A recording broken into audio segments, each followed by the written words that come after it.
예, 반갑습니다. 잘 쉬셨나요? 오늘 오전 새벽에는요, 다른 건 아니고 이제 어제 71회를 보다가 중간 이스라엘까지 보고 말았잖아요. 그래서 71회 나머지 얘기를 좀 하겠습니다. 다시 얘기하면 마지막 때에 있을 일들에 대해서 좀 자세히는 우리가 아직 일어난 일이 아니라서 자세히는 일어나 보면 분명히 보겠지만 지금까지 큼직만하게 어떤 일이 기다리고 있는지 성경 안에서 지금 아직 남아있는 것이 어떻게 되고 또 지금 그 성경 말씀에 따라서 전 세계가 어떻게 지금 되고 있는지를 잠깐 자세하게 보겠습니다. 여러분 말씀을 잠깐 볼게요.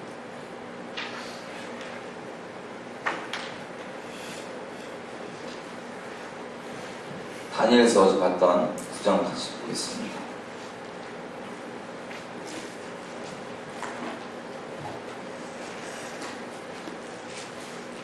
다니엘서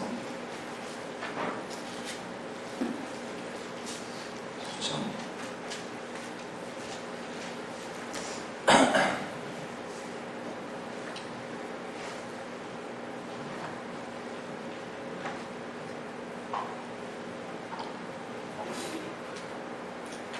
어제 봤던 것처럼 71회 중에서 마지막 한 일회를 빼놓고 이스라엘이 회복되고 1948년도에 1967년도에 예루살렘이 다시 돌아온 걸 우리가 봤습니다.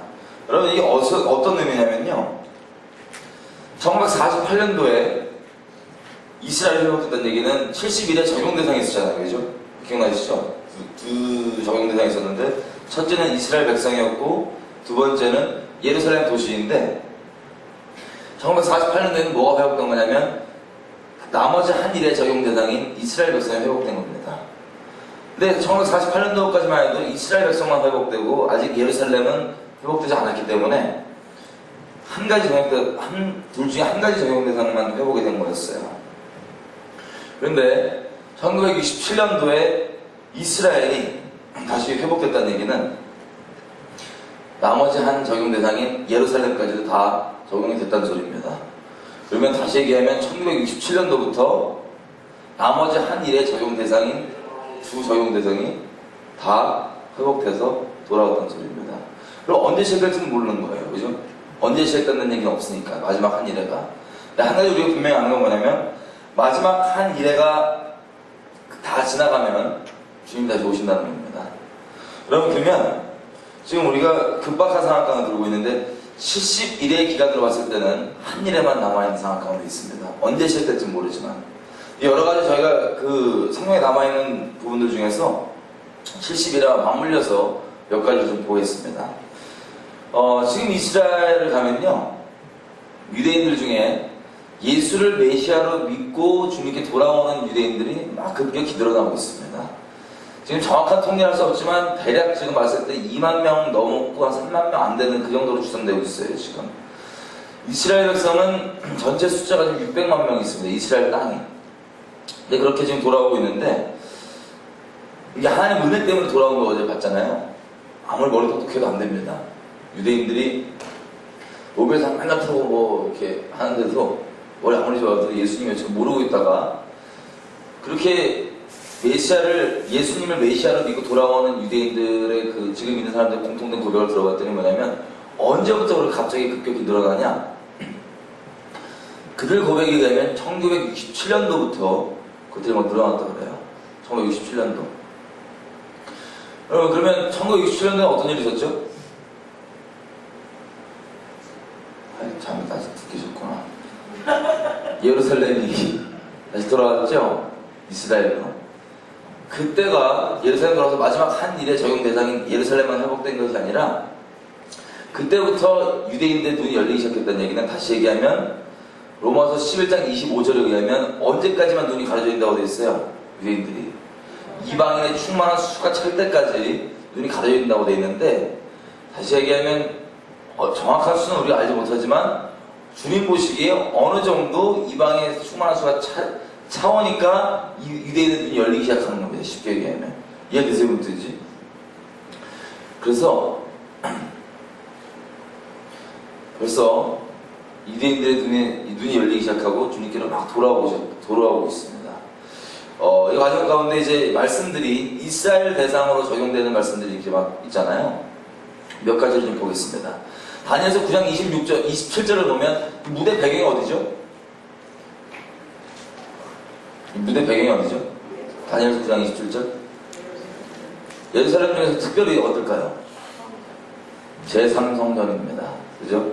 제2성전은 이게 무너졌어요. 예수님 가시고 AD 70년도에 무너졌는데 여기 보면은 제3성전이 또 있어야 되잖아요. 그죠? 왜냐면은 성전이 여기 무대 배경이니까 하나님의 말씀은 진리라서 반드시 이렇게 기록되어 있으면 이렇게 될 겁니다. 제3성전 준비해야 되는데 어느 정도 되어 있나? 제3성전이 영상을 잠깐 보겠습니다. God gave me such an important part in this time. Go to my people Israel and say to them to build my temple.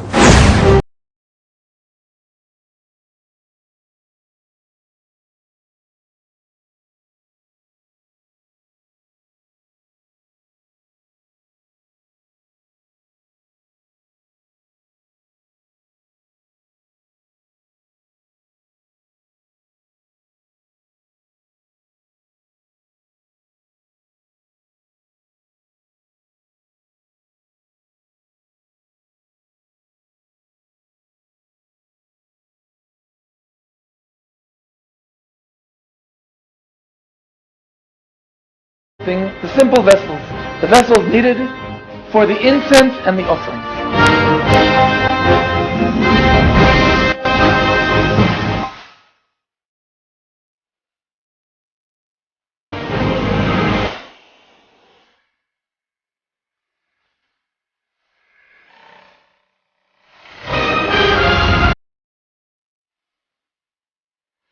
We did something like 7-8 items for the temple. We have a list of 99 items to do, and we will now start to be in a hurry to succeed to do all the items before the temple will build. At the same time, they were creating the musical instruments, the harp, the lyre.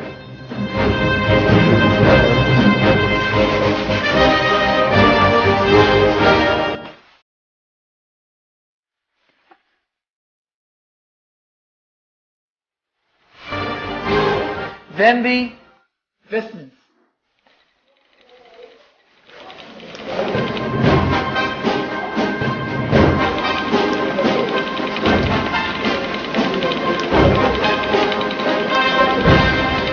And this menorah is a $3 million menorah.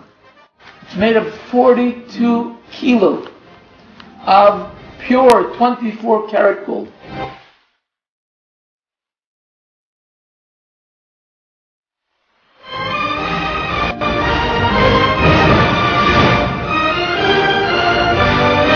And now, the latest project is there's a team of architects who are working on the blueprint.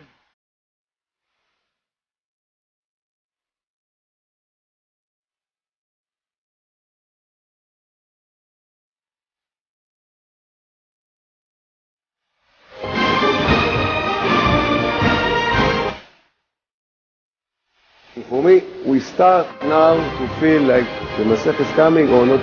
The time of the temple is coming. And the time is short.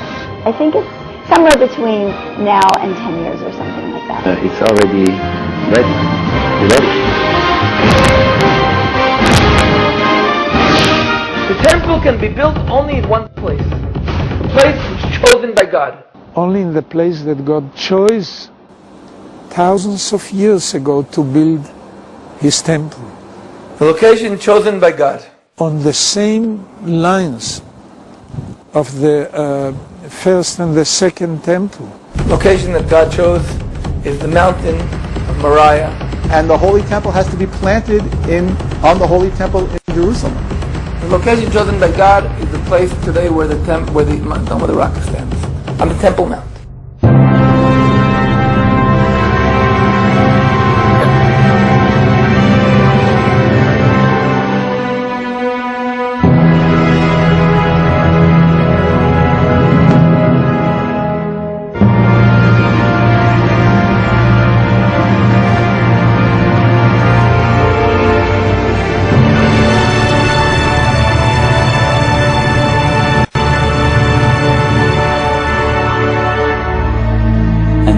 issue is not acceptable by many Muslims or many Palestinians or many Arabs. The Dome of the Rock to the Muslims, it's a very holy shrine, very holy place. They think from there where Muhammad ascended to heaven. Well, I would say that very few people, very few Jews are eager to build the third temple or obsess about it. Most Israelis don't think about it at all.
Horrible disasters.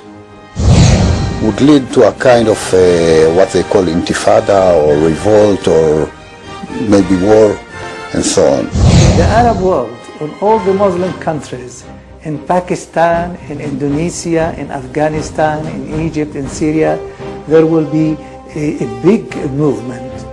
Maybe the Islamic Organization Conference, which have 70 countries, might do something. More dangerous.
제3성전에 대해서 지을 준비가 이미 다 끝났습니다. 안에 들어갈 기물들을 다 준비했고요. 그리고 거기 들어가면 이 레위인 혈통들 다 찾아갔고 바로 들어가서 제사를 실제 이렇게 시행할 수 있도록 여리고성 근처에다가 모형 성전을 만들어서 이미 그 연습을 다 끝내놨습니다. 그 스쿨을 운영하고 레위인들을 이렇게 실제로 이렇게 혈통적으로 조사를 해서 뽑아가지고 다 그걸 지금 스쿨을 돌리고 있습니다. 그래서 시작만 되면 바로 성전이 지어질 수 있는데, 그럼 문제가 뭐냐면 저기 금딱지 보이시죠? 저 예루살렘에 있는 겁니다. 저기 뭐냐면 그 하나님의 성전산 있죠? 성전산. 여기 위에 지금 뭐가 지어져 있는 거냐면 이슬람 사원이 하나 지어져 있는 거예요. 저 금딱지로.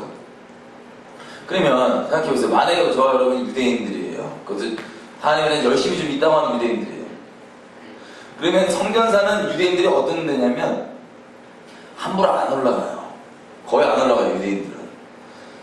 무슬림들이나 이방인은 우리나 걸어 올라가지, 유대인들은 왜 안 올라가냐? 혹시 올라갔다가 예전에 있었던 지성소 자리가 어딘지 모르니까 밟으면 어떡해.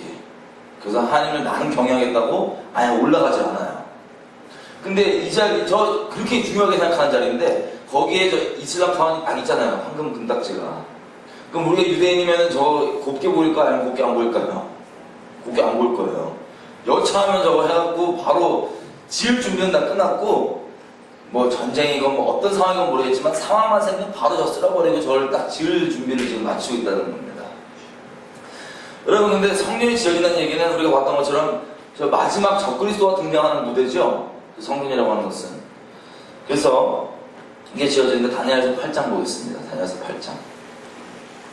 자, 미리 말씀드리지만 마지막 때의 일은 아직 일어난 일이 아니기 때문에 분명하게 볼 수 있는 것이 아니라 지금 큰 그림으로 이렇게 볼 겁니다. 기둥처럼. 그래서 여러분들 아시는 것과 약간 차이가 있을 수 있어도 그게 중요한 게 아니라 우리가 이걸 확인하는 건 뭐가 무조건 맞다 이런 게 아니라 큰 그림으로 어느 정도 시간대가 되는지를 확인하려고 보는 거니까요. 너무 걱정하지 마십시오. 다니엘서 8장에 보시면 9절부터 11절부터 읽었죠. 8장 11절. 여러분 이게 언제냐면 마지막 한 일의 내용을 또 풀어놓은 겁니다. 다니엘서 8장 11절부터 제가 읽겠습니다. 또 어떤 사람이 나오는데 스스로 높아져서 군대의 주제, 만군의 주, 하나님이죠. 하나님을 대적하여 하나님께 매일 드리는 제사를 제하여 버렸고 그 성소를 헐었으며 범죄함을 인하여 백성과 매일 드리는 제사가 그것에게 붙임받았고 그것이 또 진리를 땅에 던지며 자기 뜻을 행하여 형통하였더라. 13절 내가 들은즉 거룩한 자가 말하더니 다른 거룩한 자가 그 말하는 자에게 묻되 환상에 나타난 바 매일 드리는 제사와 망하게 하는 죄악에 대한 일과 성소와 백성이 내어준 바 되며 짓밟힐 일이 어느 때까지 이를꼬 하매 14절 그가 내게 이르되 2300주야 2300일까지니 그때 성소가 정결하게 함을 이루리라 하느니라. 아멘. 아멘. 지금 이 일이 있죠. 적그리스도가 어제 얘기했던 대로 튀어나와서 예배를 못 드리게 하고 지가 하나님 자리에 앉아있고 막 난리치고 이스라엘 백성에게 환란이 일어나가는 그 마지막 7년인데 마지막 한 일에 그때를 여기 보니까 날짜가 며칠이래요. 지금 14절에 보니까 2300일이면 혹시 몇 개월인 줄 아세요? 몇 년인 줄 아세요? 지금 잠이 들기죠. 산소가 안 되실 텐데 자 360일을 줬잖아요. 그죠? 2300일은 마지막 7년은 7년이죠. 마지막 한 일에는. 근데 2300일은 굳이 이 연도로 계산해보면 한 6년 3개월 4개월 한 그 정도로 이렇게 왔다 갔다 합니다. 예, 3, 4, 5 그 정도 왔다 갔다 합니다. 왜 그런지 정확히 나와 있지 않아요. 근데 그렇게 되면 성소가 거룩해 된다. 어제 얘기했죠? 9장 24절에 보면 거룩한 자가 기름 부음을 받으리라라고 되어 있는데 9장 24절에 그게 뭐냐면 지성소를 얘기한 거였습니다. 성소가 정결케 된다고. 여기 보면 성소가 정결케 되는 게 지금 마지막이라는 게 일곱 7년의 마지막에. 근데 2300일이 지나면 그 일이 나는데요. 그럼 앞에 지금 한 몇 개월 비어요? 뭐 6개월 아니면 뭐 7, 8, 막 몇 개월이 비잖아요. 그죠? 정확한 건 모르겠지만 그 몇 개월이 비는데 이유가 안 나와 있습니다. 근데 재밌는 사실이 뭐냐면 성전을 만약에 짓잖아요. 이제 준비가 다 끝났잖아요. 이들 스스로 얘기한 바가 이겁니다. 만약에 성전을 짓기 시작하면 한 6개월에서 8개월 걸린다고 해요. 6개월에서. 아마도 이 성전을 짓는 것부터 시작해서 나오는 게 아닌가 싶습니다. 그 딱 비는 그 기간에. 그래서 그때부터 이 매일 제사를 드리고 그걸 중간에 멈추게 하고 끝나게 하는 게 2300주라는 걸 봐서 아마도 그 비는 시간은 성전 짓는 시간이 아닌가 싶습니다. 그래서 이게 맞든 틀든 간에 중요한 것은 뭐냐면 여러분 혹시 성전이 정말 지어진 걸 눈에 보시면 이게 끝났다고 보시면 됩니다. 성전이. 아 진짜 끝났구나. 여러분 그리고 정말 이 앞에 비는 6개월에서 8개월의 성전 짓는 기간이 맞다면 성전 짓는 기간은 아마 마지막 한 일에 안 일어난 일일 겁니다. 그게 만약에 맞다면. 그래서 이리 되든 저리 되든 간에 마지막 성전을 보면 세상이 진짜 끝난 거고 주님 오시다가 가까운 겁니다. 그것과 맞물려서 돌아가는 것들은 이런 것들입니다. 어제 우리가 잠깐 얘기를 했었지만 하나님의 말씀은 반드시 이스라엘 백성에게 적용 대상이었고 반드시 문자 그대로 지역까지 포함해서 다 일어났을 때 인류 역사상 이건 다 성취된 예언이라고 마침표를 찍는다고 얘기를 했었습니다. 여러분 이게 어떤 얘기냐면 좀 자세하게 보면 스가랴서를 한번 가보겠습니다. 스가랴서.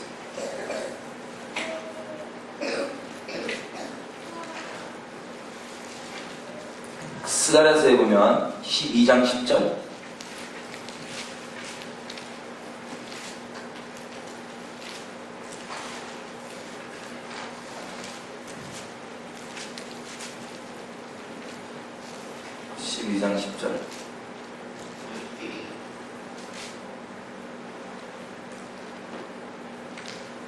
잡히셨나요? 저 읽겠습니다. 내가 다윗의 집과 예루살렘 거민에게 은총과 간구하는 심령을 부어주리니 그들이 찌른 바 그를 바라보고 그를 위하여 애통하기를 독재를 위하여 애통하듯 하며 그를 위하여 통곡하기를 장자를 위하여 통곡하듯 하리로다. 아멘. 아멘. 여러분 이 예언이 있잖아요. 스가랴서에, 그죠? 근데 이 예언이 언제 성취되냐면 요한복음 19장 37절 가면 이게 성취됐다고 기록하고 있습니다. 요한복음 19장 37절 잘 읽어볼게요. 19장 37절에 보시면 예수님이 이 옆구리에 찔리시잖아요. 창으로. 그걸 보고 요한은 뭐라고 기록을 하면 또 다른 성경에 저희가 그 찌른 자를 보리라 하였느니라 라고, 이게 바로 요한복음 19장 37절입니다. 다시 얘기하면 스가랴서 우리가 방금 읽었던 12장 10절 얘기 있죠? 그 내용이 성취됐다고 얘기합니다. 근데 재밌는 게 있습니다. 스가랴서 12장 10절이 지금 여기 성취된 것 같아 보이잖아요. 근데 완전히 성취된 것은 아닙니다. 계시록 가보겠습니다. 계시록 1장.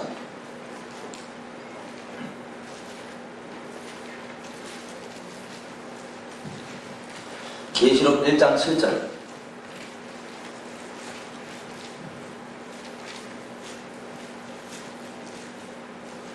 계시록 1장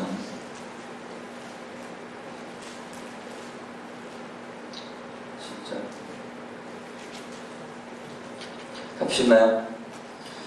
사도 요한이 이렇게 기록합니다. 주님 오실 때 내용을 보고 얘기하는데, 볼지어다 구름을 타고 오시리라. 각 사람의 눈이 그를 보겠고 그를 찌른 자들도 볼 터이요 땅에 있는 모든 족속이 그를 인하여 애곡하리니 그러하리라. 아멘. 여러분 이게 지금 어떤 예언을 얘기하시는지 아세요? 우리가 읽었던 것 중에 스가랴서 중에 12장 10절을 얘기하는 겁니다. 분명히 12장 10절은 요한복음 19장에 예수님 옆구리 찔림으로써 성경이 응답됐다. 어떻게? 그 찌른 자도 그를 볼 것이라는 걸로 응답됐다고 되어 있는데, 여러분 잘 들으십시오. 성경이 완전히 응답된다는 얘기는, 다시 말씀드리지만 이스라엘 백성에게 적용되는 그 말씀이 문자 그대로 다 이루어졌을 때에만 인류 역사상 다 이루어졌다고 마침표를 찍는 겁니다. 그 전에는 부분적으로도 이루어질 수 있지만 하나님 인류 역사 가운데 완전히 다 이루어졌다고 마침표를 찍는 건 정말 문자 그대로 다 적용되는 대상에게 일어났을 때, 지역까지 포함해서 그때 이 예언이 성취됐다고 보는데, 아직 스가랴서 12장 10절은 완전하게 성취되지 않았습니다. 그래서 요한계시록에 사도 요한이 보는데 예수님께서 오시는 거예요. 구름을 타고. 이게 어디 내용과 합쳐있냐면 다니엘서 7장 13절에 보면은 인자 같은 이가 구름을 타고 와서 하나님 앞에 서서 이 영광과 권세와 나라를 받는 그 장면을 다니엘이 봅니다. 이 장면과 맞물려서 스가랴서 12장 10절에 있는 말씀 있죠? 이걸 타고 오는 걸 보고 그 찌른 사람들도 보고 모든 민족이 애국한다고 하는 내용들, 이게 다 합쳐져 있습니다. 여러분 힌트입니다.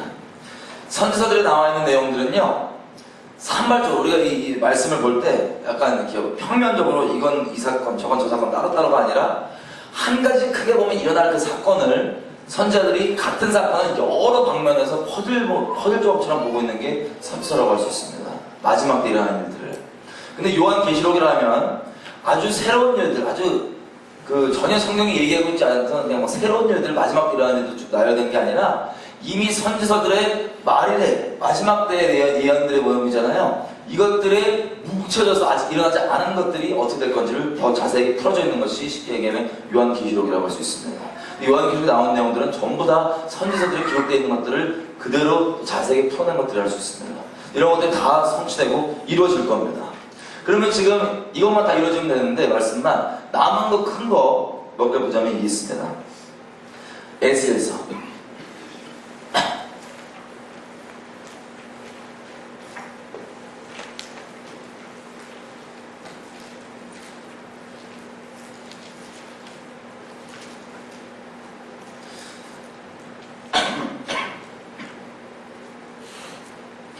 자, 에스겔서 36장을 보시면 이스라엘이 회복된다는 얘기입니다. 이스라엘이. 36장에는 주님께서 제가 짧게 읽어보겠습니다.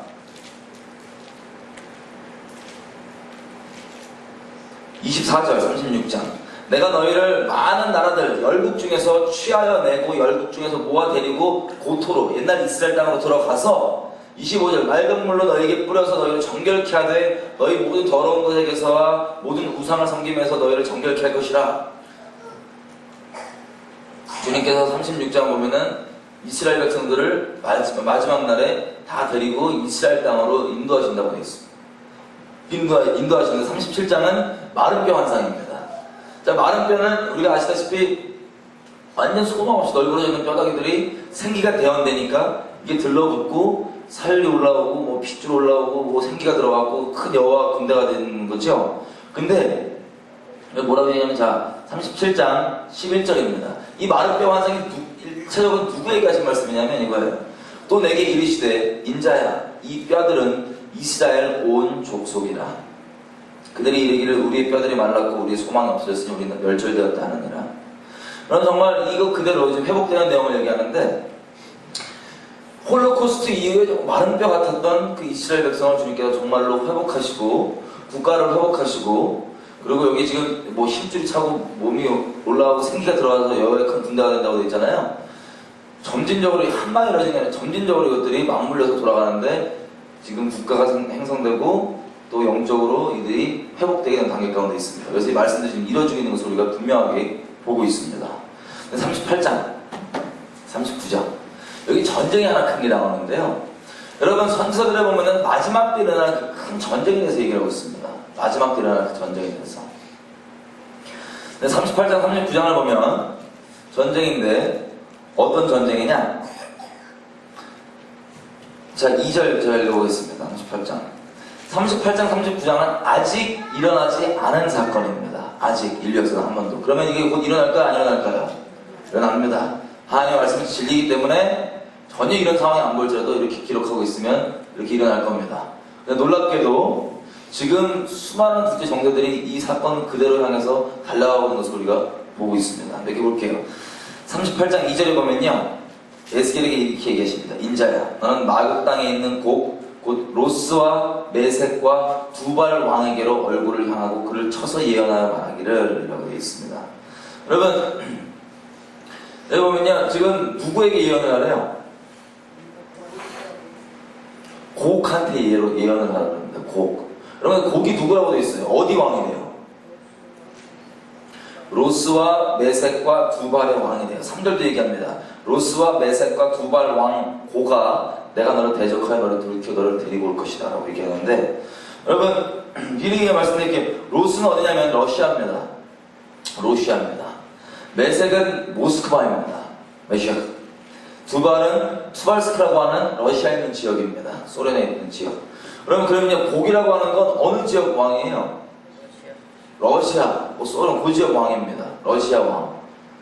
나라가 바뀌지 않았습니까? 러시아에서. 나라가 러시아 계속 있다면 러시아 왕이겠죠. 러시아 왕한테 뭐라고 예언하셨냐면 네가 와서 이스라엘과 싸우라고 주니까 싸움을 붙여요. 이스라엘과. 근데 어떻게 오냐면 혼자 오지 않고 이렇게 돼 있어요. 자, 5절 보겠습니다.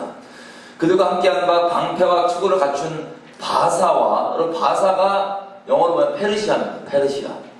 바사와 구스와 붓과 고멜가 쭉 나오는데 여러분 이 5절에 보면은 바사가 페르시아인데 페르시아가 지금 지역이 어디죠? 나라가 어디죠?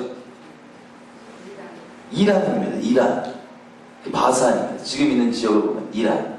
그리고 그 다음에 구스라 그러는데 구스가 어디냐면 북아프리카 에티오피아 이쪽 지역 있죠? 아프리카에서 북동 지역 그 지역을 얘기하고 무슨 아프리카에서 아예 북아프리카 쪽 리비아 이런 쪽 얘기하고 고멜은 정확한 데는 모르겠지만 아마 이 동유럽 쪽 그리고 6절에 나오는 도갈마 극한 북방의 도갈마라는 도갈마는 터키 지역 쪽으로 학자들이 보고 있습니다. 그러면 그쪽들과 함께 쳐들어온대요. 함께 이스라엘에. 그래서 쳐들어온 이유를 보면 이렇게 되어 있습니다. 8절. 여러 날 후 곧 말년 마지막 때죠. 말년에 네가 명령을 받고 그 땅 오래 황무하였던 이스라엘 산에 이르리니, 어제 봤던 것처럼 이스라엘은 황무하였던 땅이었습니다. 거기 이르리니 그 땅 백성은 칼을 벗어나서 열국에서부터 모여들며 이방에서부터 나와서 다 평안히 거하는 중이라. 이스라엘 백성이 지금 어떻게 거하고 있대요? 이들 쳐들어갈 때 평안히 거하는 거예요. 평안히. 그리고 11절 말하기를 내가 평안의 고을들로 올라가리라. 이스라엘로 올라간다는 소리인데, 이스라엘이 성벽도 없고 문이나 빗장도 없어서 염려 없이 다 평안히 거하는 백성에게 나아간대요. 그리고 14절 이제 또 너는 예언하여 고객에 이르기를 주 여호와의 말씀에 내 백성 이스라엘이 평안히 거하는 날에 네가 어찌 그것을 알지 못하겠느냐. 아멘. 지금 이게 일어나는 때가 정확히 언제냐면은 이스라엘 백성이 편안히 거하고 있을 때, 빗장도 없고 무장 해제되어 있을 때 이들이 쳐들어온다고 했어요. 놀라운 사실이 있습니다. 이스라엘은요, 평화가 이 인간적인 눈으로 봤을 때 전혀 일어나지 않을 것 같은 땅입니다. 지금 현재에도 맨날 분쟁 나고요, 주변에서 맨날 쳐들어간다 그러고요, 지금도 뭐 다른 나라들 전부 다 공격한다, 쳐들어간다, 지금도 이란이랑 싸운다, 뭔다 이런 얘기를 하고 있는데, 여러분 이스라엘은 공군력이 1위예요.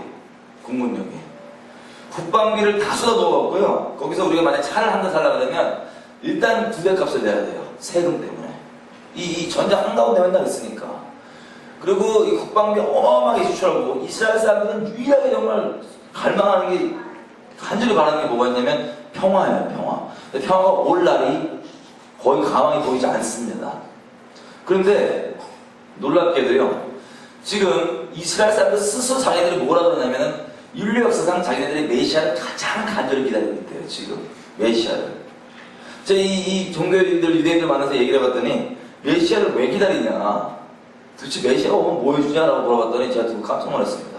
메시아가 오면 일어난다고 하는 7가지 조건을 얘기하는데, 이게요, 예수 그리스도를 결국 기다리고 있는 거지만 성경에 말하는 적 그리스도를 이들은 자기가 기다렸던 메시아로 알게 됩니다. 몇 가지 7개로 기다리고 있는 조건을 한번 얘기해 볼게요. 메시아가 오면 일어난다고 하는 메시아에 대한 7가지 조건. 첫째, 다윗의 혈통해야 된대요. 다윗의 혈통. 메시아는. 여러분, 적 그리스도라고 하면 원어적으로 얘기하면 그리스도인 척 하는 놈이에요. 원어적으로 얘기하면.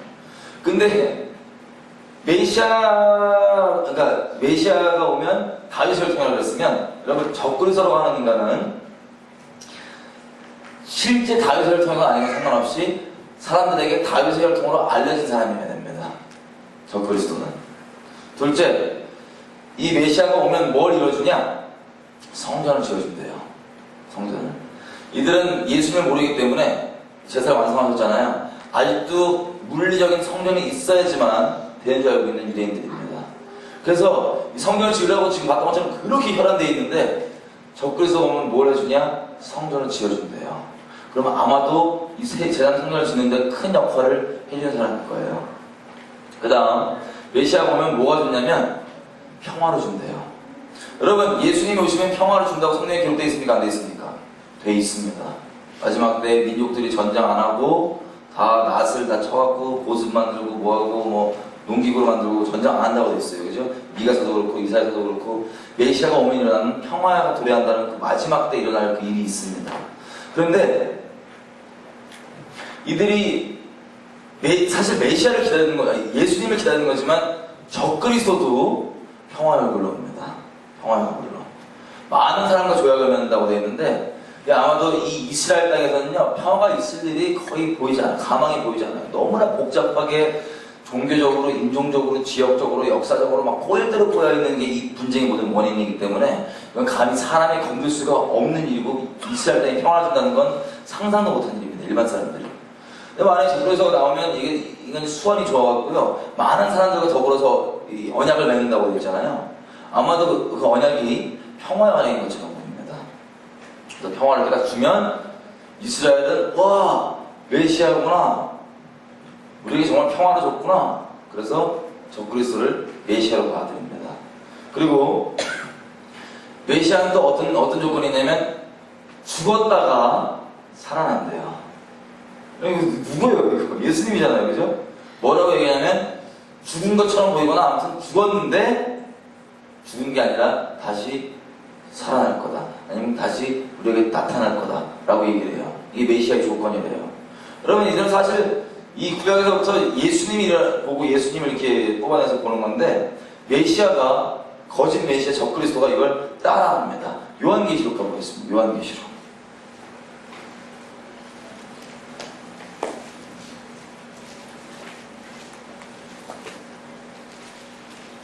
(13장)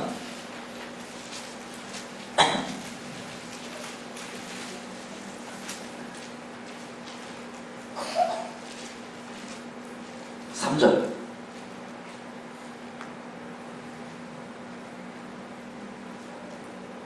자, 짐승이 나오는데요. 13장 3절에 그 머리 하나가 상하여 죽게 된 것 같더니 그 죽게 되었던 상처가 나으니까 온 땅이 이상히 여겨 짐승을 따르고, 그리고 또 이 13장쯤 보면 거짓 선지자들이 나오는데 얘네들이 어떻게 하게 만드냐면 이렇게 하게 만듭니다. 12절 12절은 저 먼저 나온 짐승의 모든 권세를 그 앞에서 행하게 하고 땅과 땅에 거하는 자들을 처음 짐승에게 경배하게 하니, 처음 짐승이 누구냐면 곧 죽게 되었던 상처가 나은 자니라.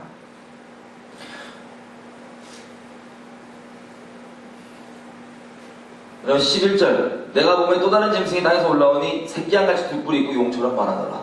지금 이걸 종합해보면 무슨 뜻이냐면, 이 튀어나온 권세를 가진 인간이 튀어나오는데 얘가 죽던가 아니면 세상 사람들한테 죽은 것처럼 보여요. 근데 죽은 게 아니라 살아나는 것처럼 보이는 거예요. 뭐 어떻게 될지 모르겠어요. 어떤 분들은 뭐 여러 가지 추측이 있는데, 어떤 분들은 복제인간이 있죠. 그러면 실제 지금 동유럽에 복제인간을 한 게 있습니다. 이 기사에 나오는데, 영국의 과학자가 자기네 나라들이나 이 서구 나라들은 불법하기 때문에 복제 안 했는데, 동구권에 지금 이미 사람을 불법 복제해서 9살짜리 불법 복제인간이 있다고 언론에 밝힌 바 있습니다. 최근에. 여러분, 어떤 사람이 이걸 뭐 복제인간이 된다, 어떻게 된다, 뭐 사람마다 의견이 틀리지만 그건 모르겠고, 한 가지 확실한 건 뭐냐면 이 인간은 사람에게 보였다가 죽던가 아니면 죽은 것처럼 보입니다. 죽진 않겠죠. 지가 어떻게 부활을 느끼겠어요. 죽은 것처럼 사람들에게 비춰지지만 이놈이 살아납니다. 온 땅이 다 경력을 들고 있는 거예요. 와, 어떻게 죽은 인간이 살아났지? 대단하다. 안 그래도 이스라엘 이 복잡하게 꼬여있는 이 평화를, 이걸 해결책을 제시하더니 인류 역사의 숙제가 전부 다 뭐라 하냐면 반유대주의가 있어갖고 이스라엘만 사라지면 평화한다 이렇게 해결하고 있어요. 이거 어떻게 딱 해결을 해주더니 또 유대인들 입장에서는 성전까지 짓게 해주고, 이 평화관도 어떻게 짓게 해주나 보죠. 이걸 해주고 또 정말 우리가 기다렸던 메시아처럼 죽었다 살아나네. 이래갖고 우르르 물러가는 거예요. 그리고 마지막 한 가지 뭐냐면, 유대인들이 메시아가 오면 일어난다고 하는 건 이거예요. 유대인들과 하여금 모든 율법을 열심히 지킬 수 있도록 해준다. 이게 이들이 메시아에 가지고 있는 이 기대치고, 놀라운 거는 이들이 예수님을 메시아로 인정하지 않는 큰 이유 중에 하나는, 이들은 메시아는 하나님에서 없다고 생각합니다. 눈이 영적으로 가려져 있어갖고. 그래서 이렇게 생각하는데, 그러면 메시아가 오면, 아니 적그리스도가 오면 이들에게 평화가 주어지는 거예요. 이스라엘에게. 그러면 그렇게 갈망하던 평화를 적그리스도가 등장했을 때 이스라엘은 이게 메시아인 줄 알고 평화 누리고 있겠죠? 그러면 그때 무장을 해제하고 있을 겁니다. 여러분, 지금 상태로는 이스라엘이 무장 해제한다는 얘기는 있을 수도 없고 말도 안 되는 얘기입니다. 근데 적그리스도가 등장하면 무장 해제합니다. 왜냐하면 이스라엘 사람 입장에선 평화를 가져오는 게 메시아, 적그리스도고, 또 실제 이 성경 이 정황들을 봤을 때 메시아가, 적그리스도가 들고 오는 건 많은 사람들과의 이 조약, 언약, 그래서 이 모든 것들을 풀어져 나가는 아주 수완 좋은 그런 사람입니다. 자, 다시 에스겔서로 가볼게요. 아까 보고 있던. 그래서 이때가 일어날 때는 우리 힌트를 보면 적그리스도가 등장했을 때입니다. 그래서 이스라엘이 무장 해제했을 때, 다시 얘기하면 정말 마지막 때 얘기를 하는 겁니다. 마지막 때 일어날 전쟁. 근데 얘네가 지금 러시아 쪽에서 주축이 돼가지고, 이 아까 얘기했던 이란, 뭐 북아프리카 쪽, 뭐 터키 쪽 이런 쪽이 쭉 쳐들어오잖아요. 놀라운 게 있습니다. 여지껏 우리가 어제 봤지만 이스라엘을 향해서 이스라엘 나라가 생기자마자 전쟁이 계속 있었었는데 전쟁이 없었습니다. 지금 최근 몇십 년 동안. 왜냐면 이 테러 말고 전쟁만입니다. 왜냐면은 이집트가요, 그 이스라엘과 동맹을 맺었어요. 아랍 국가 중에 처음으로 배신을 한 거예요. 아랍 국가들, 다른 아랍 국가들을. 그래서 이집트가 이스라엘과 동맹을 맺고 또 터키 있죠. 터키는 정서적으로 영적으로 이슬람 국가인데 이들의 그 최근에 가장 존경받는 위인이 한 명 있어요. 아타투르크라고 하는. 죽었어요. 근데 이 위인이 죽기 전에 유언을 뭐라고 했냐면 제발 종교랑 정치랑 섞지 말아라 라고 유언을 해갖고 정서상으로는 이슬람인데 이 터키 사람들이 정치랑 그래도 나름 이걸 띄우려고 열심히 노력을 했어요. 근데 그 노력이 되겠습니까? 이슬람 정당이 터키 정권을 붙잡았습니다.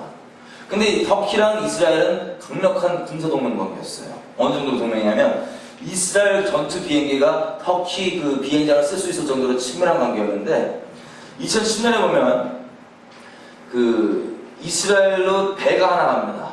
인도적으로 뭐 팔레스타인 지역에 물품주였다고 배가 막 들어가는데 이 무단으로 막 이 국경을 들어오니까는 이스라엘 군인이 잠깐 멈춰라 하는데 안 멈추고 계속 하다가 이 충돌이 있었어요.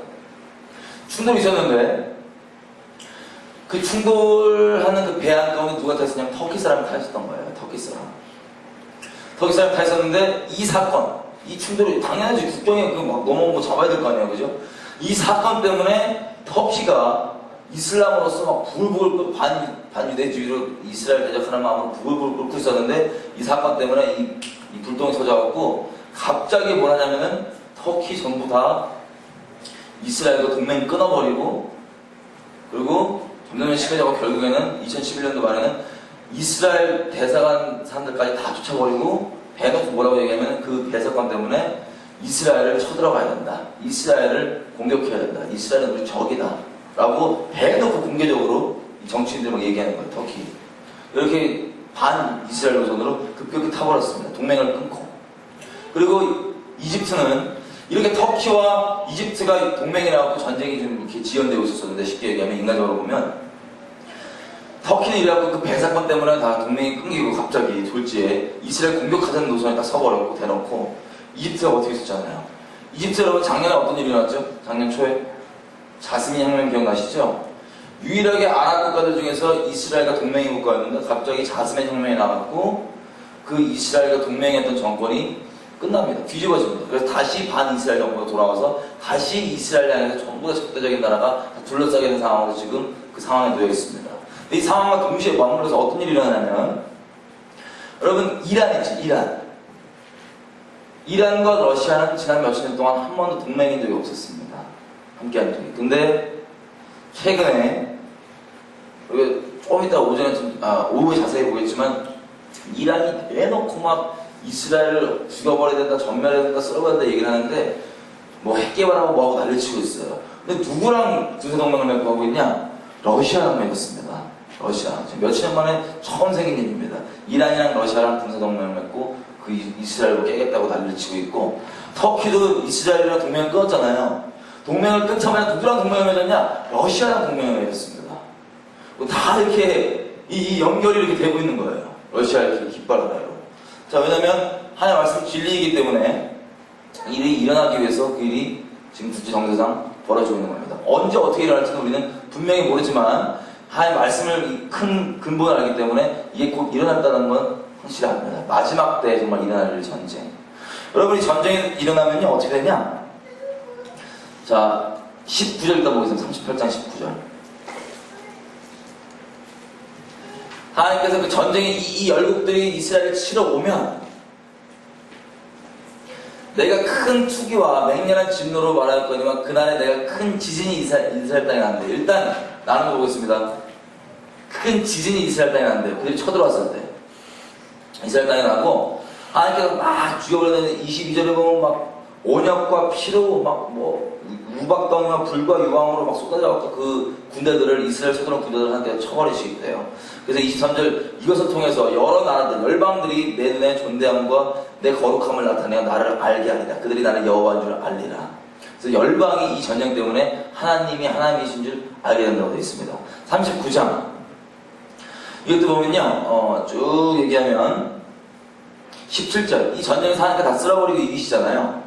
39장 17절을 보면 어떻게 되냐면 너 인자야 주 여호와가 말하노라 너는 각종 새와 들의 각종 짐승에게 이르기를 너희는 모여오라 내가 너희를 위한 잔치 곧 이스라엘 산 위에 예비한 잔치로 너희는 사방에서 모여 고기를 먹으며 피를 마실지라.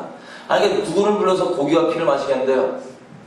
새들과 그 짐승들에게 와서 이 고기와 피를 먹으라고 마시라고 하죠. 그래서 18절, 너희가 용사의 고기를 먹으면 세상 왕들의 피를 마시기를 바산에 살찐 짐승의 수양이나 어린 양이나 염소나 수송아지를 먹도록 하리라.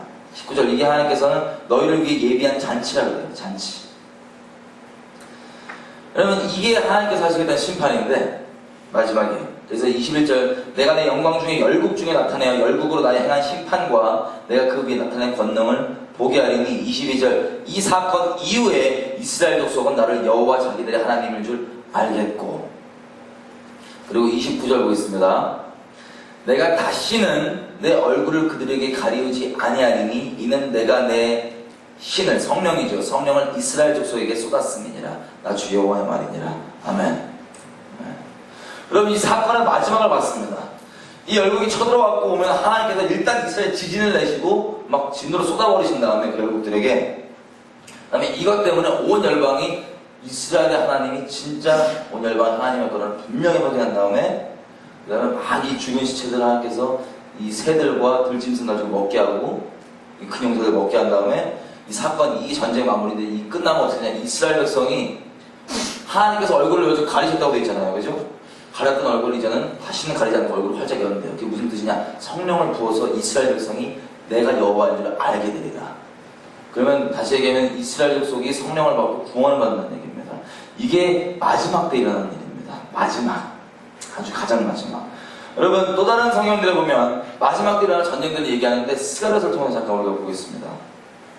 다시 말씀드리지만 다른 사건을 얘기한다기보단 같은 사건을 퍼즐조각처럼 다른 이렇게 관점으로 이렇게 퍼즐처럼 이렇게 보는 거예요. 부분적으로 같은 사건을. 스가랴서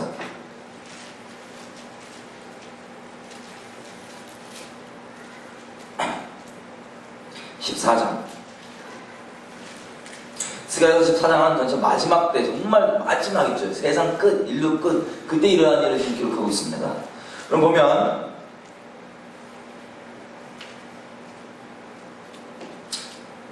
14장, 여호와의 날이 이르리라. 그날에 너희 재물이 약탈되어 너희 중에서 나뉘으리라.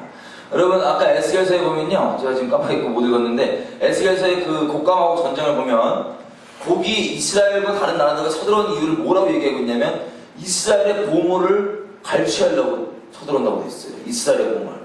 그럼 정확히 어떤 게 이스라엘의 보물일지는 모릅니다. 이 경상도보다 조그만 땅덩어리에 뭐 보물이 나겠어요. 놀랍게 이 야곱의 유언과 성경 몇 부분들을 보면은 이스라엘 땅에 기름이 난다고 되어 있어요. 땅 돌 위에 기름에 대해서 언급하고 있는 게 있습니다. 그래서 어떤 이 그리스도인이요, 이 유대인 아닌 그리스도인이 이걸 보다가 이스라엘 땅에 기름 있다 그래갖고 하나님의 말씀 진리다 그래갖고 이걸 믿고 80년대 초부터 투자를 해갖고 엄청난 땅을 들이받더니 기름을 발견했어요. 정말 하나님의 말씀 진리이기 때문에. 그리고 그것과 동시에 또 어떤 게 발견됐냐면 그 이스라엘 앞바다에 엄청난 양의 천연가스가 발견됐습니다. 어마어마한 양의.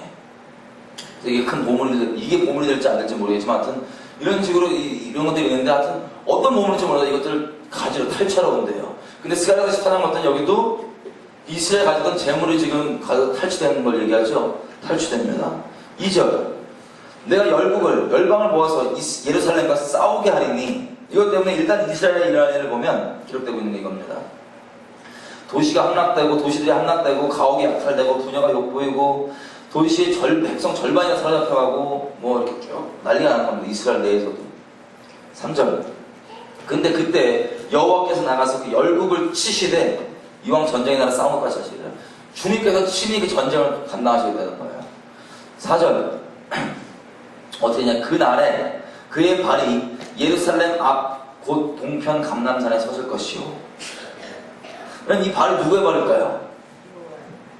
누구의 발일까요? 하나님의 발입니다. 어디에 쓰신대요? 감람산에 쓰실 거래요. 여러분, 예수님이 다시 오시죠? 마지막 장면이라고 말씀드렸습니다. 마지막 장면 주님이 다시 오시는 장면입니다. 주님이 다시 오시는데 어디로 오시나요, 그러면? 써있잖아요. 감람산에 온다고. 그 발을 감람 동편에 쓸 거래요. 모르겠어요. 아마 이 구름 타고 감람산에서 올라가시면서 너희가 본대로 다시 돌아오려고 해서 오신지 모르겠는데 감람산에 오시나 봐요. 감람산에 딱 오면 어떤 일이 일어나냐? 그 그 다음 계속 이 4절 읽어보겠습니다. 감람산에 오면 감람산은 한가운데가 동서로 갈라져 매우 큰 골짜기가 된대요. 산이 반이 쫙 갈라진대요.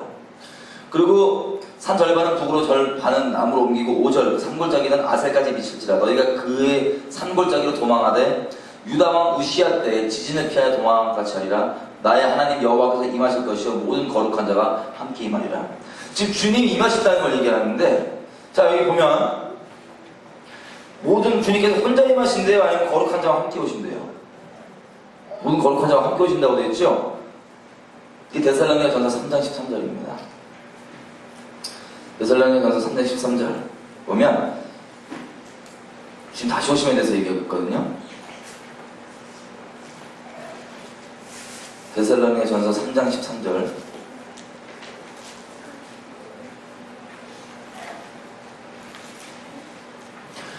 자 읽겠습니다. 너희 마음을 굳게 하시고 우리 주 예수께서 그의 모든 성도와 함께 강림하실 때 주님께서 혼자 오신대요? 아니면 그 모든 성도와 함께 오신대요? 함께 오신다고 되어 있습니다. 함께. 그리고 14절 4장 14절 데살로니가전서 우리가 예수에 죽었다가 다시 사심을 믿을진데 이와 같이 예수 안에서 자는 자들도 하나님이 저와 함께 데리고 오시리라. 아멘. 자 하나님께서 예수님께서 오실 때는 혼자 오세요? 아니면 성도들을 데리고 오세요? 거룩한 자들을 데리고 오신대요. 주님 임하실 때. 아까 스가랴서 왔더니 주님이 그의 거룩한 자와 함께 강남 동편에 임하신다고 했는데 혼자 오신대요? 그의 거룩한 자와 함께 오신대요? 함께 오신대요. 다 똑같은 사건을 펄저처럼 다르게 보고 있는 겁니다. 그게 임하시는데 그러면 이스라엘 땅에 뭐가 난다고요? 큰 지진. 아까 에스겔서에 봤죠? 큰 지진이 일단 이스라엘에 나는데 갈라져갖고 이 주님 오실 때 큰 지진이 나요. 그 다음에 진도가 이 열국들에게 막 쏟아지는데 자, 이 쏟아지는 걸 보면 요한계시록 19장 가고 있습니다. 요한계시록 19장.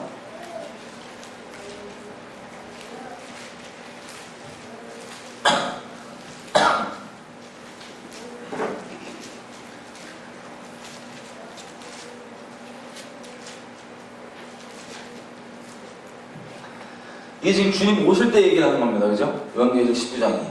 예수님이 다시 오시는데 어떻게 오냐면 자, 11절, 19장 11절 읽겠습니다.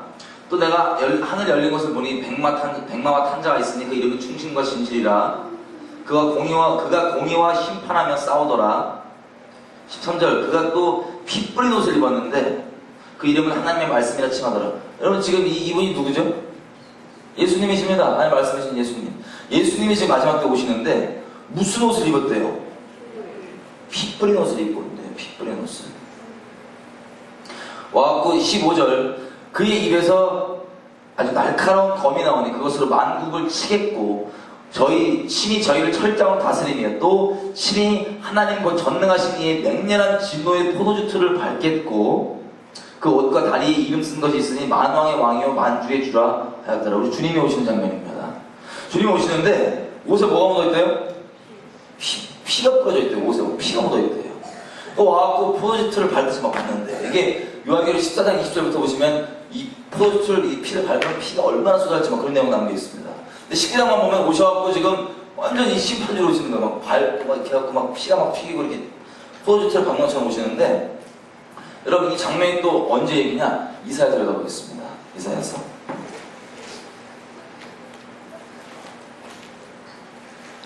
이사야 63장입니다. 이사야서.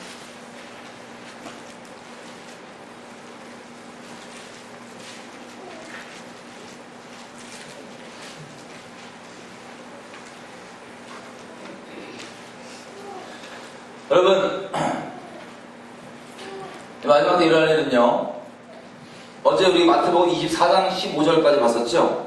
15절은 마지막 한 일의 절반에 일어나는 일을 예수님이 얘기하십니다. 그 다음은 뭐라고 얘기하시냐면 그 다음부터 너 산으로 도망해라 어디로 도망해라 뭐 이런 얘기 막 쭉 하시잖아요. 뭘 보면 적그리스도가 성전에 가서 지가 하나님이라고 뻔뻔한 소리 하는 걸 보면 그때 도망가라고 되어 있는데 예수님께서 마태복음 24장에 보면 분명히 16절부터 이렇게 주님께서 말씀하십니다. 도망은 하는데 그때 유대에 있는 자들은 말씀의 적용 대상이 분명합니다. 그 일이 일어날 때 유대 땅에 있는 자들은 산으로 도망할지니라. 그러면 예수님을 믿는 사람들은 산으로 도망할 거예요. 그죠? 그 당시 때 그 일이 일어날 때 유대 땅에 있는 사람들은 이 말씀을 기억하기 때문에 산으로 도망할 거예요. 적그리스도 와갖고 자기가 이거다 그러면. 근데 대부분 유대인들이 영적 눈이 가려져갖고 안 믿잖아요. 지금도. 그리고 메시아가 적그리스도를 메시아로 착각할 정도로 눈이 이렇게 멀어져 있단 말이에요. 완전 율법에 팔리고 종교에 팔려갖고. 여러분, 유대인들은 메시아는 하나님이 될 수 없다라고 생각하기 때문에 왜 이게 멸망에 가져간 것이냐면 이들 입장에서도 메시아를 잘 우리 해주고 이게 하나님 보낸 사람이구나 이렇게 생각하고 있는데 갑자기 얘가 그 성소에 들어가서 감히 지가 하나님이나 이런 걸 보면 유대인들 깜짝 놀랄 겁니다. 우리가 이처럼 영적으로 눈이 멀었었구나. 그리고 그때부터 이제 알다시피 요한계시록 보면 핍박이 막 들어가죠. 이거 막 이 경배 안 하면 적그리스도 숭배 안 하면 핍박이 막 들어가는데 유대인들이 도망하는 사람 거예요. 어디로? 광야로 도망하는 겁니다. 광야로. 그래서 마지막 장면을 지금 이사야가 기록을 하는데 여러분 유대인 중에 많은 수가 죽습니다. 이 수많은 일들을 통해서. 근데 죽는데 이 유대인들 중에서 살아남은 자들 잘 보십시오. 63장에 보면 이사야서에 지금 이사야가 마지막 때 보는 환상입니다. 마지막 때 보는 환상. 근데 어디에서 보는 거냐면 지금 정확한 위치는 알 수 없지만 지금 보니까 누가 오는 걸 보는 거예요. 근데 누가 오냐면 에돔 쪽에서 오는 거예요. 에돔 쪽에서. 보스라 쪽에서만 오는 거예요. 누가? 그쪽에 보면 광야 쪽에서 지금 보는 관점이죠. 이게 오는데 옷을 입고 있는데 어떤 옷을 입고 있어요? 1절 보면 홍이가 그냥 말이 홍이지 빨간 옷이에요. 빨간 옷. 저쪽 멀리서 점점 이렇게 보니까 빨간 옷을 입고 이렇게 오는데 이게 누구예요? 나다. 능력, 구원하게 능한 나. 하나님이 지금 오시는데 빨간 옷을 입고 오세요. 근데 2절 보니까 물어봐요. 어찌하여 당신의 옷이 빨갛고 옷이 포도즙 틀 받는 자 같으냐? 여러분 포도즙 틀을 밟으면 어떻게 되나? 이 포도가 막 튀길 거 아니에요, 이렇게, 그죠? 멀리서 보니까 빨간 옷인 줄 알았는데 피가 막 튀겨 있는 거예요. 피 아직 얘기 안 했구나. 포도즙 틀 밟은 것처럼 이렇게 빨간 거예요. 이게 듬성듬성. 3절 봤더니 하나님께서 이렇게 응답하십니다. 왜 옷이 빨갛습니까? 그랬더니 만민 중에 나와 함께 한 자가 없이 내가 홀로 포도즙 틀을 밟았는데 내가 진노함을 인하여 무리를 밟았고 분함을 인하여 짓밟았으므로 그들의 선혈이 내 옷에 튀어 내 의복을 다 더럽혔음이니. 뭐라 그러세요?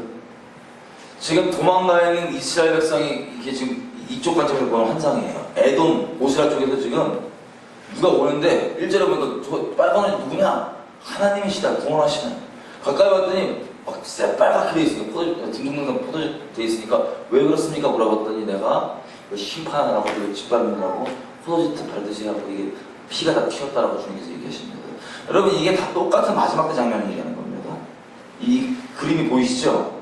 다른 데서 얘기하지만 같은 장면을 얘기하고 있는 거예요. 여러분 그래서 이 사건이 일어나는데 또 요한계시록 18장 가보겠습니다.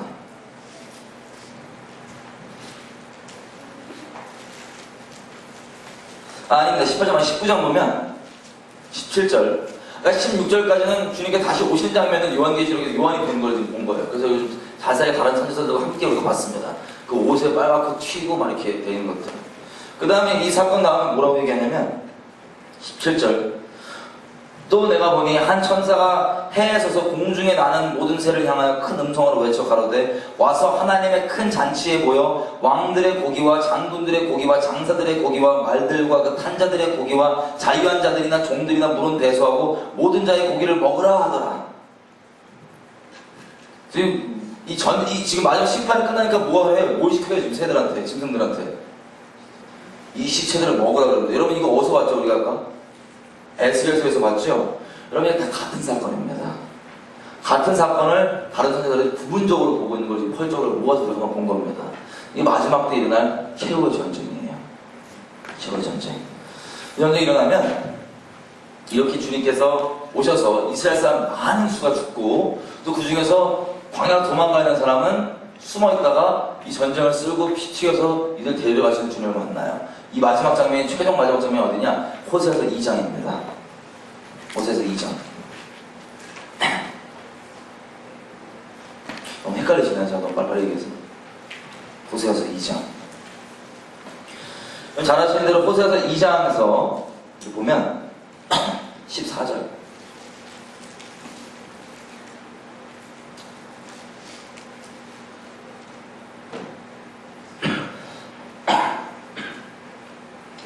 하나님께서 그럼 고멜이죠, 고멜. 이스라엘.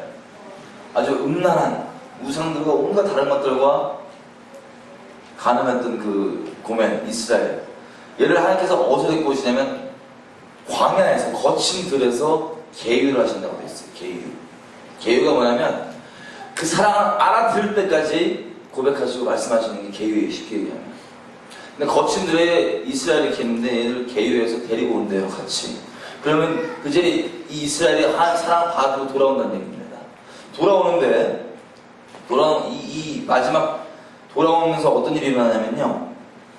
16절입니다. 여호와께서 이르되 그날에 네가 나를 내 남편이라 일컫고 다시는 내 바알이라 일컫지 아니하리라. 내가 바알의 이름을 저 입에서 제하여 다시는 그 이름이 기억하여 일컬음이 없게 하리라 라고 얘기하고 19절 내가 너에게 장가들어서 영원히 살되 의와 공변됨과 은총과 긍휼히 여김으로 너에게 장가를 들며 진실함으로 너에게 장가를 들리니 네가 여호와를 알 것이다. 하나님께서 그제서야 이스라엘과 영원히 장가드셔서 영원히 함께 하신대요. 이스라엘과. 18절 해보십시오. 그 날에는 내가 저희를 위하여 들짐승과 공중의 새와 땅의 곤충으로 더불어 언약을 세우며 이 땅에서 활과 칼을 꺾고 전쟁을 없이 하고 저희로 평안히 눕게 하리라. 여러분, 예수님이 오셔서 주는 그 진정한 평화 있죠. 메시아가 오면 임한다고 하는 적그리스도의 가짜 평화 말고 그 진정한 평화가 임하는 이때 일어나는 사건입니다. 그러니까 최종 마지막 때 일어나는 사건이에요. 거친 들에 있는 이스라엘을 계류하여서 데리고 오는데 그때 이스라엘이 뭘 하냐면 다시는 바알을 입에 담지도 않는데요. 바알을. 여러분, 이게 무슨 뜻이냐면요. 물론 우상도 우상이지만 히브리 말로 남편이 바알입니다. 지금도 히브리 사람들은, 이스라엘 사람들은 남편을 바알이라고 해요. 바알. 남편이라는 뜻이에요. 주인, 마스터.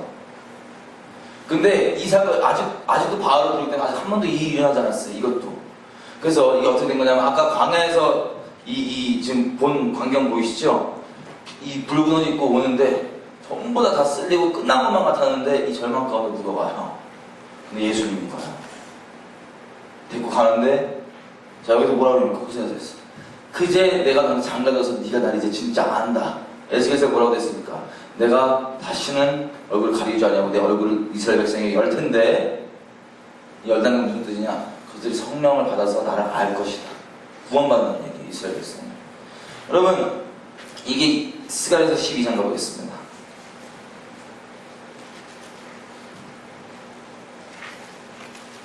10절, 내가 봤던. 내가 다윗의 집과 예루살렘 거민에게 은총과 간과하는 심령을 보여주니 그들이 찌른 바 그를 바라보고 그를 위하여 애통하기를 독자를 위하여 애통하듯 하며 그를 위하여 통곡하기를 장자를 위하여 통곡하듯 하리로다. 자, 이게 어떻게 된 거냐면요. 또 스가랴서 13장 6절 혹 그에게 묻기를 너희 두 팔 사이의 상처는 어찌미냐 하면 대답하기를 는 나의 친구 집에서 받은 상처라. 여러분, 누가 이렇게 오는데 이스라엘 사람들은 예수님을 그렇게 적대하고 대적하고 지금도 이렇게 하고 있습니다. 눈이 가려져 있기 때문에. 이게 언제 완전히 열리냐면요. 로마서 11장 26절에는 온 이스라엘이 구원을 받는다고 되어 있습니다. 그건요. 마지막 때에 살아남아있는 이스라엘 백성은 다 구원을 받을 겁니다. 주님 알아보게 될 겁니다. 우리 지금 숙제는 뭐냐면 그 일이 일어나기 전까지 어떻게든 한 영혼이라도 더 주님께 돌이키는 거. 뭐 이스라엘 사람들뿐만 아니라 열방 사람들 돌이키는 거. 그게 우리의 지금 숙제라고 할 수 있습니다. 이렇게 보면 마지막 때 와서 왔는데 이게 오니까 누구예요 이게? 여러분 야훼라고 하는 이름 있죠. 여호와. 히브리 글자 4글자로 된 글자입니다. 영어로 굳이 써보면 Y, 야, H, W, H, 아니 W 아니면 V였을 것 같은. 욤, 해, 밥, 해. 이게 여호와입니다. 근데 한자는요, 글자 하나의 의미가 있잖아요. 마찬가지로 히브리 말도 글자 하나의 의미가 있어요. 처음에 Y, 요드. 여호와 할 때 야 있잖아요. Y는 무슨 뜻이냐면 손입니다. 명사로는 손. 동사는 기억하다는데 그 손바닥 서 있는 게 주님께서 기억하는 거예요. 요드는 손입니다. 손. Y 처음에 여호와 할 때. 그리고 H 그 다음에 해죠. H 두 번째 글자 하나님 이름. 이거는 명사는 창문이고요. 동사는 보다입니다. 보다. 그리고 그 다음에 W 야훼니까 W죠. 아니면 V로 발음할 때도 발음이 애매해서 W건 요 바브는 뭐냐면 못입니다. 못. 그 다음에 또 H가 나와요. 이건 또 보다입니다. 그죠? 창문 보다. 이걸 있는 그대로만 해석하면요. 문자 그대로 해석하면 무슨 뜻인지 아세요? 하나님의 이름 뜻은 그 손을 봐라. 그 못자국을 말합니다. 근데 이들이 그렇게, 그러면 우리 주님께서 우리 영광의 상처 가지고 계실까요? 안 가지고 계실까요? 가지고 계십니다. 이 신호를, 이 피운을 입고 왔더니 이게 누구냐면은 자기네들이 그렇게 멸시하고 그렇게 거절하고 그렇게 어떻게든 유대인들 랍비들은요 지금 시간을 주로 뭐 하는데 보내냐? 왜 예수가 메시아가 아닌지 얘기하느라 시간 대부분 보냅니다. 참 특이하게 그냥 믿어버리지. 적그리스도인이 가장 강력하게 역사하는 민족, 적그리스도인이 가장 강력하게 역사하는 땅이 북한 말고 지금 이스라엘 땅입니다. 북한 외로 따지면. 왜냐하면 하나님을 잡아 죽인 곳이고요. 하나님을 잡아 죽인 민족이고요. 선자들을 거절하는 민족, 적그리스도인이 가장 강력하게 역사하는 땅이 바로 이스라엘 땅인데 그렇게까지 예수님 거절하고 부정하던 이 사람들이 이 온 이걸 보고 우리가 이렇게까지 찌르고 거절하고 버렸던 이분이 우리의 메시아, 우리 하나님이셨구나 하고 통곡 회개가 일어납니다. 이스라엘 남은 자들이 구원을 받는 겁니다. 여러분 지금까지 본 게 우리가 대략적으로 큰 일이 일어날 마지막 때 사건을 보고 있습니다. 다시 얘기하면요. 전 세계 하나님 말씀 진리이기 때문에 이 사건이 성취됨을 위해서 전 세계는 급격하게 한 포인트로 돌아가고 있습니다. 쭉. 여러분 이 일들이 일어나고 주님이 곧 오시고 우리도 주님과 함께 거하는데 좀 기도를 좀 했으면 좋겠어요. 여러분 정말 급격하게 이 모든 것들이 돌아가고 있습니다. 우리가 좀 자세하게 더 구체적으로 좀 이따 오전부터 좀 볼 건데 이 급격하게 돌아가는 일들 가운데 여러분 중요한 건요 이 때가 이렇게 급격히 돌아가는데 이 눈이 가려져 있어서 이 때를 모르면 이거 얼마나 어떡합니까? 주님 앞에 좀 기도할 때 이걸 좀 기도했으면 좋겠습니다. 여러분 지금 제가 나왔던 부분들이요 여러분들이 아시는 것과 조금 차이가 있을 수 있고 다를 수 있습니다. 괜찮습니다. 이게 뭐 누가 받아들이다가 이게 아니라 지금 말씀이 무조건 이루어지는 걸 봐서 대략적으로 우리가 어떻게 일할지 큰 뭉탱이를 한번 덩어리를 한번 본 겁니다. 여러분 알고 있는 건 좀 틀려도 상관없어요. 결국은 그때가 되면 우리가 분명히 알 거니까요. 중요한 건 이렇게 지금 급박하게 모든 정세가 돌아가고 이 사건을 위해서 향해가고 있는데 하나님의 교회들 우리들 이 때를 바라보고 일어날 줄 알아야 됩니다. 하나님 지금 주님 구할 때 하나님 정말 주님 오실 때가 가까운데 정말로 가까운데 지금 한 일회가 이 내용이 지금 한 일의 내용이 다 맞물려져 있는 거예요. 이 내용들이 이제 일어날 텐데 언제 시작될지 모르겠는데 주님 우리가 깨어나게 해주십시오. 이 교회들을 흔들어 주시고 깨어게 하셔서 정말 다시 오실 주님을 예배하는 우리 될 수 있도록 눈을 열어 보여주십시오. 아버지 세상 사람들도 예수님을 모르는 세상 사람들도 말세가 가깝다고 얘기하고 종말이라고 얘기하는데 우리는 평안하다 하고 이러고 있습니다. 여러분 성경에 기록하고 있는 마지막 때 일어날 일들은요 절대 평안한 거 없습니다. 객관적으로 봤을 때 깨지고 부서지고 인류 뭐 3분의 1이 죽고 뭐가 나가 떨어지고 막 어마어마한 지진 산이 옮겨지고 대륙이 옮길 정도의 큰 지진이 나고 난리가 나는 게 마지막 때 일어날 일입니다. 물론 우리 걱정하지 않아야 될 것은 어떠한 것도 우리의 방패되지 못하고 오직 주님만이 우리의 방패되시기 때문에 우리는 걱정이 안 됩니다. 근데 다른 게 아니라 이렇게 급격하게 주님 오실 때가 가까운데 모든 만물과 모든 국제 정세와 모든 자연과 모든 하늘의 징조들이 다 이렇다고 주님 오실 때가 가깝다고 동시다발적으로 외치고 있는데 정작 우리들의 눈은 이스라엘 눈, 교회의 눈은 멀어가지고 바라보지 못하고 있는 것. 그래서 하나님 우리 눈과 귀를 좀 열어보여 주십시오. 하나님 제발 우리가 눈과 귀를 열어보여서 더 이상 헛된 거짓말 가운데 머물며 이 땅에 썩어없을 것들 추구하면서 사는 그런 비참한 상태로 사는 게 아니라 정말 주님 오실 길을 분명히 예비하고 주님 안에 숨는 우리 될 수 있도록 도와주십시오. 이 땅에 교회들이 깨워달라고 같이 주여 한번 외치고 기도하시겠습니다. 주여 하나님 구하는 것이 있습니다. 하나님 주님 오실 때가 이처럼 가까운데 아니 주님 오실 길을 예배하는 우리가 될 수 있도록 하나님 우리 눈과 귀를 좀 열어주시길 부탁드립니다. 아니 우리가 정말 평안함 가운데서 주님이 마지막 때 일할 일들은 어마어마한 재앙과 또 환란과 어려운 일들일 텐데 아니 평안하다 이 모든 속삭임 가운데서 일시에 이 재앙을 부딪히게 된다면 감당 못하고 이왕장 넓어서 떨어질 것이 분명합니다. 불쌍히 여겨주십시오. 아니 모든 만물과 국제 정세와 또 하나님의 말씀이 분명히 이렇게 주님 다시 오실 때 이런 일이 일어나고 곧 내가 가까이 왔다. 너희가 날씨를 보고 하늘을 보고 날씨를 분별하듯이 이 징조들 이것들이 일어나는 것들을 보고는 내가 오는 줄을 내가 끝이 가까운 줄 알고 깨어있으라 얘기하셨는데 하나님 우리 교회들의 눈과 귀를 좀 열어주시길 부탁드립니다. 하나님 우리 교회들 눈과 귀를 좀 열어주시길 부탁드립니다.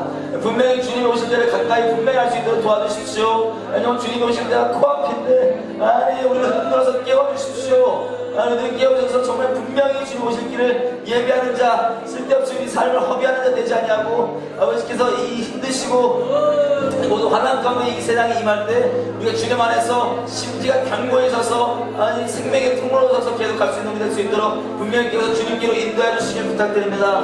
교회들 가운데 주님의 긍휼이 필요합니다. 아니 하나님의 살아있는 관계보다 더 우선되어 있는 지식과 신학과 종교 틀 가운데 있는 것 자체에 머물고 있는 사람들이 있다면 제발 흔들어서 깨워서 주님께로 인도해 주시길 부탁드립니다. 지금 이때 주님께서 어떤 때인지 알게 해주시고 아버지께서 분명히 열기 원하시는 아버지 마음 가운데 거하며 주님을 바라볼 수 있도록 도와주시길 부탁드립니다. 아니 교회가 이렇게 영적으로 눈이 멀고 교회가 이처럼 이 때에 대해 둔감한데 어찌 교회가 생명의 통로가 될 수 있겠습니까? 어찌 우리가 생명의 통로가 될 수 있겠습니까? 불쌍하게 해주십시오. 하나님 소금이 맛을 잃으면 무엇으로 짜게 하겠습니까? 예수의 생명을 다시 한번 우리 충만케 해주십시오. 다시 한번 우리 충만케 해주십시오.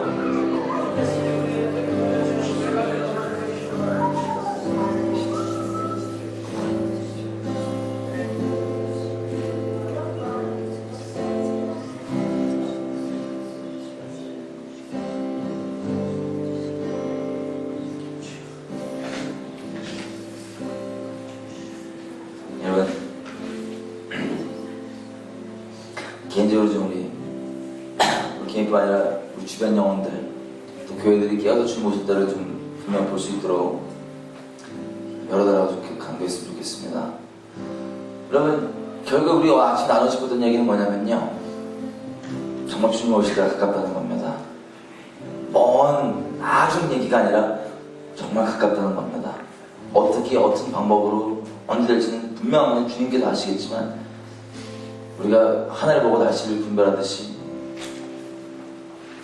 정말 주님 오실 때가 가깝습니다. 한일을 남겨놓고 있고 한일에 언제 시작될지도 분명히 모르고 시작되면 7년 쭉 가서 끝나는 거고요. 주님 오실 겁니다. 여러분 이때 가운데 우리가 분명히 깨어서 때를 분명히 알아도 좀 이따 우리 쉬고부터 9시부터 뭐 할 거냐면 때를 분명히 알아도 이때 정말 주님께서 어떻게 있길 원하시는지 알지 못하면 또 다른 율법주의, 또 다른 이상한 거에 빠져갖고 이상하게 됩니다. 그래서 이때를 분명히 우리가 받고 또 그 중에서 한 가지 중요한 거 오전에 하나 확인하고 그 다음에 이때 가운데 어떤 마음으로 있어야 될지에 대해서 분명히 좀 나누겠습니다. 기도의 자리 가운데 좀 있으시고 또 쉬시고 9시에 다시 뵙겠습니다. 주님이 오십니다.